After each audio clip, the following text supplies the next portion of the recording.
Hello friends, welcome to math classes. आज हम discuss करेंगे लघुत्तम समापवर्त ज्ञात कैसे किया जाता है। पिछले वीडियो में हमने कुछ संख्याओं के बारे में जाना था, जो कि अभाज्य संख्याएं थी, भाज्य संख्याएं थी, अपवर्त किसे कहते थे, समापवर्त किसे कहते थे और लघुत्तम समापवर्त भी किसे कहते थे, उसके बारे में हमने पिछले वीडियो में जाना था। अब इस वीडियो में हम डिस्कस करेंगे कि लघुत्तम समापवर्त निकालते कैसे हैं। तो हम जानते हैं यहाँ पर लघुत्तम समापवर्त की ज्ञात करने की दो विधियां होती हैं। एक होती है अभाज्य गुणनखंड विधि और दूसरी होती है भाग विधि। तो अभाज्य गुणनखंड विधि जो होती है, इसमें हम अभाज्य संख्याओं से ही, मतलब कोई भी संख्या होगी उसका अभाज्य गुणनखंड करेंगे, अभाज्य संख्याओं का गुणज के रूप में इसको लिख करके संख्याओं को, और उसके बाद उसमें महत्तम जो अधिकतम घात वाली जो संख्या होती है उसको हम क्या करते हैं, कॉमन लेते हैं और उसके बाद हम लसा निकाल लेते हैं। तो अभाज्य गुणनखंड विधि सबसे पहली विधि है। तो आइए जरा इसके बारे में चर्चा करते हैं। तो दोस्तों, अभाज्य गुणनखंड विधि का सबसे पहला एग्जाम्पल जो दिया है, 12 और 16 का लासा ज्ञात कीजिए। तो 12 और 16 का लासा अभाज्य गुणनखंड विधि से कैसे करेंगे, चलिए देखते हैं। हम लिख सकते हैं 12 को हम लिख सकते हैं 2 गुणे 2 गुणे 3, 2 दूनी 4 और 4 तिहाई 12। इसको ये लिखा जा सकता है। और इसको हम लिख सकते हैं 2 की घात 2 गुणे 3 की घात 1, ये लिख सकते हैं। अब इसी क्रम में हम 16 को क्या लिख सकते हैं, तो 16 को हम लिख सकते हैं 2 गुणे 2 गुणे 2 गुणे 2, 2 दूनी 4, 4 दूनी 8, 8 दूनी 16। तो इसका मतलब यहाँ पर 2 की घात 4। अब हम यहाँ पर अगले स्टेप में ये लिखेंगे अधिकतम घात। तो अधिकतम घात इसमें जो है, पहले वाले में और दूसरे वाले में 2 की अधिकतम घात हमें क्या दिख रही है, 4। और पहले वाले में और दूसरे वाले में 3 की घात जो है वो अधिकतम क्या दिख, 3, मतलब 3 की घात 1। जब इसका हम हल करेंगे तो यही हमारे पास लसा होगा। तो इसको हम हल कर लेते हैं। 2 की घात 4 का मतलब 2 को हम क्या करेंगे, 4 बार गुणा करेंगे और गुणे 3 कर लेंगे। इसका हल करने पर 48 आएगा, जो कि इसका उत्तर है। इसी क्रम में दोस्तों हम 20, 28, 35 और 105 का लासा ज्ञात करेंगे। किस विधि से, अभाज्य गुणनखंड विधि से। तो अभाज्य गुणनखंड विधि का हल यहाँ पर देखते हैं। हम 20 को क्या लिख सकते हैं, 2 गुणे 2 गुणे 5, 2 दूनी 4 और 4 पंचे 20। 28 को हम लिख सकते हैं 2 गुणे 2 गुणे 7। अच्छा, ऊपर वाले को हम लिख सकते हैं घात के रूप में 2 की घात 2 गुणे 5 की घात 1। नीचे हम क्या लिख सकते हैं, 2 की घात 2 गुणे 7 की घात 1। अगले क्रम में 35 को हम लिख सकते हैं 5 गुणे 7। इसका मतलब यहाँ पर हो जाएगा 5 की घात 1 और 7 की घात 1। इसके बाद 105 को क्या लिखा जा सकता है, 3 गुणे 5 गुणे 7, जिसमें 3 की घात 1, 5 की घात 1 और 7 की घात 1, ये होगा। अब इन चारों में आपको सबसे अधिकतम घात जो है वो हर एक संख्या की आपको देख लेनी है। सबसे अधिकतम घात आपको लिख लेनी है। तो सबसे अधिकतम घात 2 की कितनी है? 2 है।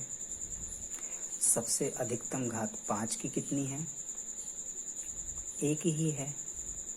सबसे अधिकतम घात 7 की कितनी है? 1 ही है। और सबसे अधिकतम घात 3 की कितनी है? वो भी 1 ही है।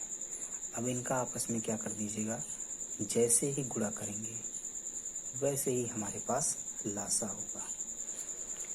तो 2 गुणे 2 गुणे 5 गुणे 7 गुणे 3, 2 दूनी 4, 4 पंचे 20, 20 सत्ते 140 और 140 तो यही हो जाएगा यहाँ पर 420। ये इस प्रश्न का उत्तर है। पिछले प्रश्न के हल में आपने जाना कि अभाज्य गुणनखंड विधि से कैसे लासा निकाला जाता है। अब हम थोड़ा सा भाग विधि के बारे में जानेंगे कि भाग विधि से कैसे लासा निकाल सकते हैं। तो हमने पिछला ही प्रश्न यहाँ पर लिख लिया है, जिसको हम अब भाग विधि से करेंगे। 12 और 16 का जो पिछले प्रश्न में उत्तर आया था 48, उसमें भी वही उत्तर आएगा, लेकिन तरीका जो होगा वो दूसरा होगा। इसको हम करेंगे अब भाग विधि से। तो भाग विधि से हम क्या करेंगे, यहाँ पर 12 और 16 इन दो संख्याओं को हम आपस में साथ में लिख लेंगे और साथ ही साथ इसको क्या करेंगे, हम भाग करते चलेंगे। तो सबसे पहले हम अभाज्य संख्या में शुरुआत 2 से ही करते हैं, तो 2 से हम भाग करेंगे। तो 2 छक्का 12, 2 अट्ठे 16। फिर अब इसको 2 से भाग करेंगे, तो यहाँ पर 2 तिहाई 6, 2 चौको 8। फिर 2 से करेंगे। क्यों 2 से करेंगे? क्योंकि अभी यहाँ पर ये संख्या 2 से क्या हो रही है, कट रही है, और ये 3 से नहीं, 3 जो है वो 2 से नहीं कटेगा। तो इसको हम क्या लिखेंगे, जैसा है वैसा ही लिख देंगे। फिर ये संख्या फिर से 2 से कट रही है, तो हम इसको ऐसे ही लिख देंगे और 2 एकम 2। फिर हम 3 जो है, ये संख्या 3 से कटेगी, तो 3 से हम इसको कट करेंगे। और अब अगले स्टेप में इसका लासा जो होगा वो इन सभी संख्याओं का गुणा होगा। तो गुणा करने पर 2 दूनी 4, 4 दूनी 8, 8 दूनी 16 और 16 तिया 48, इसका उत्तर हो जाएगा। अब अगला प्रश्न 36, 24 और 20 का लासा किस विधि से किया जाए, भाग विधि से करके देखते हैं। तो भाग विधि में आपको क्या करना है, इन 3 संख्याओं को आपस में साथ में लिख लेना है। और सबसे पहले शुरुआत किसी अभाज्य संख्या से करनी है। तो यहाँ पर हम देखेंगे अभाज्य संख्या, सबसे छोटी अभाज्य संख्या 2 ही होती है, तो हम 2 से भाग करेंगे इसको। यहाँ पर ये 18 हो जाएगा, ये 12 हो जाएगा, ये 10 हो जाएगा। फिर अगले स्टेप में इसको 9 से, यहाँ पर 6 से और यहाँ पर 5 से, फिर इससे 2 से करेंगे। तो ये तो 9 तो 2 से कटेगा नहीं, तो इसको हम ऐसे ही उतार देंगे। और उसके बाद ये 6 जो है वो 3 से कट जाएगा, यहाँ पर 5। अब ये इन तीनों संख्याओं में कोई भी ऐसी संख्या नहीं है जो कि 2 से कटे। तो अब अगला हमारी अभाज्य संख्या होती है वो 3। तो क्या ये इन दोनों में कोई भी 3 से कट रही है? हाँ, कट रही है। 3 से ये 9 भी कट रहा है और ये 3 भी कट रहा है। फिर अगले स्टेप में भी ये 3 से कट जाएगा। फिर अगले स्टेप में हम क्या करेंगे, इसको 5 से विभाजित कर देंगे। तो हमारे पास जो लासा होगा वो होगा 2 गुणे 2 गुणे 2 गुणे 3 गुणे 3 गुणे 5।